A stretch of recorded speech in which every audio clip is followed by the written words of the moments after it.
De usuário de maconha, Jason começou a vender a droga.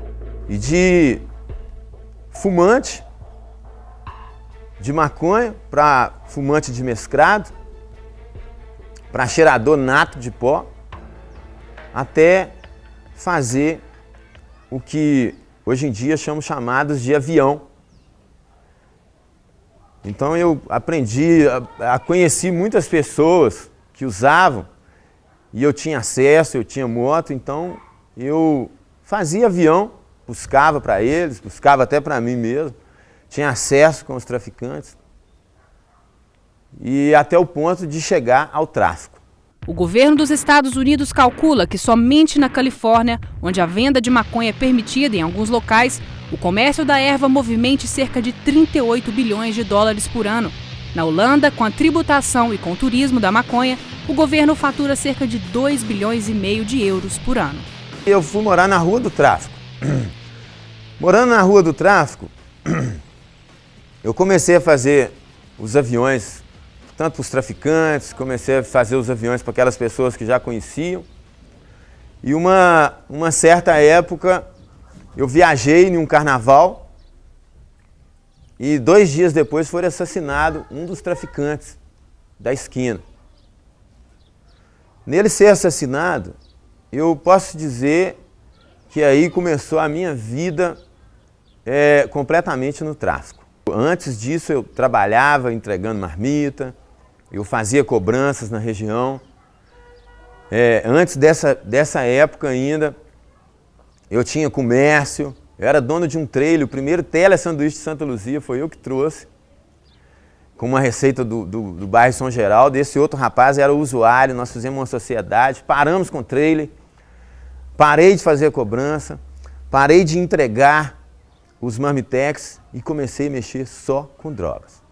Vender maconha não é tão fácil quanto parece. Eu mesmo não gostava. Eu carregava 50 quilos, mas não vendia uma bucha. Aqui, lugar para guardar. Entendeu? O movimento é muito grande e pouca grana. Ela traz muito cheiro, o odor dela é muito forte. É fácil de achar. Eu queria ser reconhecido pela grana, pelo rolé, pela mulherada, pela zoeira, pela liberdade. A primeiro tapa, você consegue o primeiro carro com 2 meses ou até menos. Você consegue a sua moto também com pouco tempo. Eu era conhecido como tal, tinha o prazer de ser o cara. Eduardo também chegou ao tráfico por meio da maconha. Com meus 14 anos já tinha uma boca de fumo, né, no bairro Piratininga, onde eu comecei a vender a droga. Comecei vendendo coisa pouca, R$5, bucha pequena, bucha, na verdade eles são chamados de dólar, né, nós fazíamos as dólares. Vendia mais para as pessoas que estavam mais próximas de mim mesmo. Como eu vi que aquilo ali estava dando certo, eu comecei a ampliar, vender as 25 gramas, 50 gramas de maconha. E aquilo ali eu vi que estava me dando lucro, estava me dando um retorno rápido, porque geralmente hoje praticamente a maioria dos jovens, hoje eles usam droga, eles usam principalmente a maconha. E com isso eu fui me envolvendo muito no crime, às vezes eu buscava droga nas favelas e ali eu já conhecia pessoas de um alto nível, umas pessoas assim que já estavam mais envolvidas no tráfico, porque a maconha ela te dá um retorno, mas é um retorno muito demorado.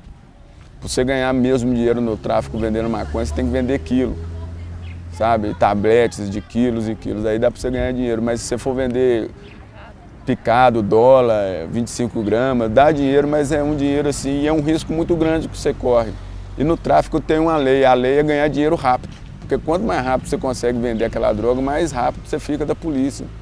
Porque quando você fica vendendo picado aos pouquinhos, até você ganhar um dinheiro, uma quantia satisfatória, às vezes é um pulo que você toma da polícia que você pode acabar sendo preso. No século passado, a maconha era usada como anestésico, analgésico, antidepressivo, antibiótico e sedativo. Por isso, alguns defendem a legalização para ser utilizada como medicamento. No tratamento do câncer e da AIDS, ela combate náuseas e estimula o apetite. Contra o glaucoma, alivia a pressão ocular. Na epilepsia, evita convulsões. Na esclerose múltipla, diminui os espasmos musculares.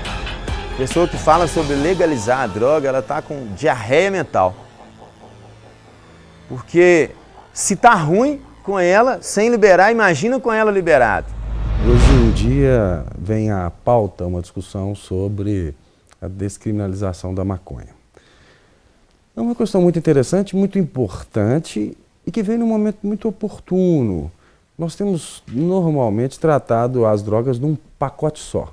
A gente fala as drogas como se isso fosse uma coisa só.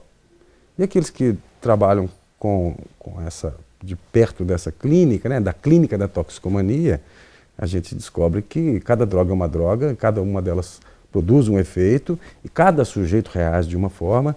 Então, falar as drogas, eu coloco muitas coisas num pacote, eu generalizo mais do que eu especifico cada coisa dessa. Com a criminalização das drogas, nós não apenas não conseguimos dissolver ou eliminar o uso de drogas da sociedade, bem como nós criamos uma sociedade à parte.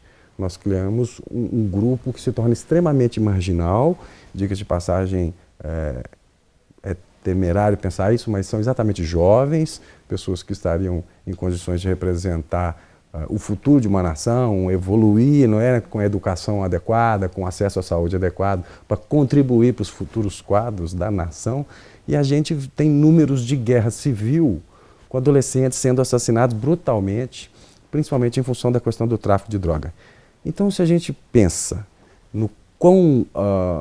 na cota de violência que nós colhemos em virtude do tráfico de drogas, talvez nós tenhamos que repensar então a nossa política sobre drogas. Apesar da delicadeza do tema, talvez seja a hora de de tentarmos deslocar um pouco mais o eixo da atenção às drogas para aquilo que toca à saúde pública, e ter um pouco mais, pensar outras estratégias do ponto de vista da segurança pública. A guerra às drogas parece que não funciona. Eu acredito que em termos de saúde pública, a legalização da maconha vai ser um desastre, porque nós já temos duas drogas legalizadas, que são o álcool e o tabaco. Se houver a liberação de uma terceira droga, nós vamos enfrentar grandes problemas, dentre eles porque hoje todos os estudos têm mostrado que a maconha é um dos principais desencadeadores de um quadro chamado psicose, é um quadro gravíssimo na psiquiatria, conhecido também como nome de esquizofrenia, e que vai ser, de fato, nós vamos enfrentar muitos problemas em termos de saúde pública. Segundo a Agência Norte-Americana de Combate às Drogas, a cada ano nos Estados Unidos, 6.000 pessoas usam maconha pela primeira vez. No mundo todo, segundo a ONU, são cerca de 200 milhões de consumidores. Para alguns, a maconha é a porta de entrada para outras drogas. Que quando eu misturava ela com a cerveja, com outras bebidas mais fortes, já dava outro efeito, já dava mais coragem, sabe? Já dava mais disposição. Era onde às vezes eu começava a fazer pequenos delitos, né, furtos e outras coisas mais. No mundo inteiro, né, a maconha é a droga mais utilizada. No Brasil, as pesquisas realizadas sistematicamente entre os jovens do ensino fundamental e médio têm apontado o uso cada vez mais precoce das drogas. Primeiro, as drogas lícitas, o álcool e o tabaco, e, em terceiro lugar, o uso da maconha. Então, por isso que as drogas legais ou lícitas, o álcool e o tabaco, elas são portas de entradas para as outras drogas. E a primeira droga que normalmente os jovens experimentam é a maconha. Então, portanto, a maconha também é a porta de entrada para as outras drogas mais pesadas, vamos dizer assim, como a cocaína ou mesmo o crack. Ela é menos discriminada para se vender. Ela já está mais liberada hoje em dia. No caso da maconha, eu discordo da ideia de que a maconha seja a droga de entrada. Eu acredito que a droga de entrada é o tabaco, né? O tabaco é uma droga lícita, né? Mas para mim a droga de entrada é o tabaco, não é a maconha, né? Os usuários os poliusuários de drogas normalmente são tabagistas e não necessariamente são canabinômanos. Eles não quer dizer que eles continuem fumando maconha porque começaram com a maconha, enfim, na verdade me parece que isso é um engano. Apenas 15 países já reduziram ou eliminaram as sanções penais para a maconha. No resto do mundo, a proibição de plantio, distribuição e uso da maconha vigora desde 1935, quando os Estados Unidos deram início a uma cruzada contra a droga. Em 1961, durante uma convenção, 160 países aderiram ao Tratado Internacional Anti-Maconha. Então, se até 1905 a gente encontrava maconha na farmácia, vendido cigarros índios, assim como se encontrava cocaína também, enfim. Mas a gente encontrava maconha na farmácia e depois, em função de alguns acordos internacionais, né, existe o exemplo paradigmático de lei de proibicionista, principalmente a Lei Seca na América, né, de 1920 a 1939. Esse episódio cria a saga proibicionista planetária. Apesar da proibição, a facilidade de acesso ajuda na disseminação do uso. Primeiro porque existe uma certa facilitação para o jovem, disponibilização. Então ele vai fumar e vai beber porque está muito disponível. A maconha também é disponível entre os grupos que esses jovens frequentam. Então, normalmente, quem fuma ou quem bebe conhece ou anda ou tem algum amigo que usa maconha. Então, esses jovens podem ser contaminados por seus pares, pelos outros seus amigos. A maconha também tem uma questão que os jovens têm esse mito na comunidade que é uma droga natural e que é uma droga segura. Isso não é verdade, ok? A maconha é um dos principais desencadeadores de quadros como, né, de esquizofrenia, quadro gravíssimo psiquiátrico. Então não é uma droga porque ela vem de uma planta e que ela é natural e, portanto, que ela não faz mal. Se fosse assim, a cocaína também não faria mal, porque ela vem também de uma planta. E depois nós temos um revival da maconha e de várias outras drogas, não é? Na década de 70, final da década de 60, década de 70, com o movimento hippie, né? Que populariza as drogas e elas se tornam uma forma de manifestação popular e de manifestação de contestação, manifestação de contracultura. E aí, novamente, a maconha entra no cenário mundial, e agora não mais se usando qualquer uma das suas propriedades, a não ser a propriedade psicofarmacológica, não se tem mais o interesse necessariamente no papel que ela possa produzir, ou nos óleos de suas sementes, ou na lona. Agora o uso é um uso contra a cultura, é um uso recreativo, é um uso de um sujeito que quer, por algum momento, se afastar da sua consciência.